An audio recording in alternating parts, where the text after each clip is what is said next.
ఓం శ్రీ గురుభ్యో నమః. పోతనామాత్య విరచిత మహాభాగవతము అష్టమ స్కందము క్షీరసాగర మథనము. శ్రీ మహావిష్ణువు కూర్మ రూపంలో మందర పర్వతాన్ని సముద్రంలో మునకకుండా మోసినాడని దేవతలు ప్రార్థింపగా అతడే క్షీరసముద్రాన్ని చిలికి అమృతాన్ని ఇచ్చినాడని సుఖమహర్షి పరీక్షన్ మహారాజుకు చెప్పాడు.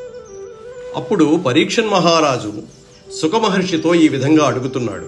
విను, మున్నేటికి ద్రచ్చె పాలకడలిన్ విష్ణుండు కూర్మాకృతిన్ వనధింజొచ్చి అదిట్లు మోచే పలుకవ్వంబైన శైలంబు దేవనికాయంబమృతంబు నెట్లు వడసెన్ వారాసినేమేమి సంజనితంబయ్యే మునీంద్ర చోద్యము కదా సర్వంబు చెప్పంగదే.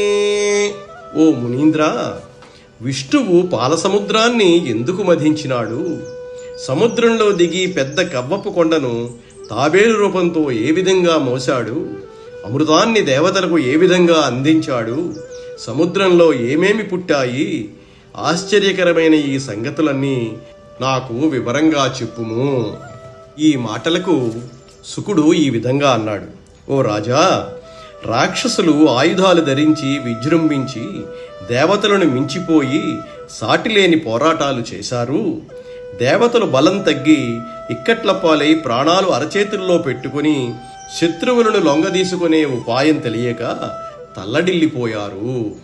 సురపతి వరుణాదులతో సురముఖ్యులు కొందరరిగి సురశైలముపై సురనుతుడగు అజునిగని యా సురదుష్కృతి చెప్పిరప్పుడు సొలయుచునతులై.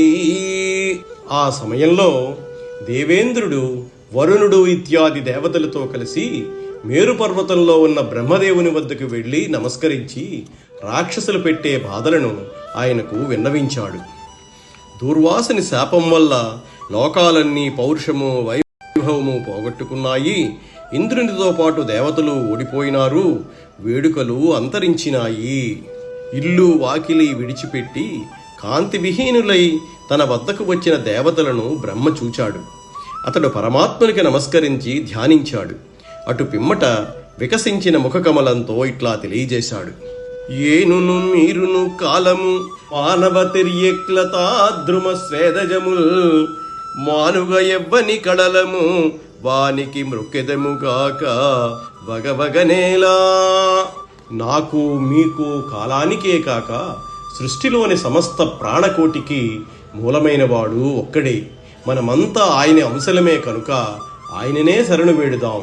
ఇంత మాత్రానికి బాధపడటం ఎందుకు అని బ్రహ్మదేవుడు చెప్పాడు.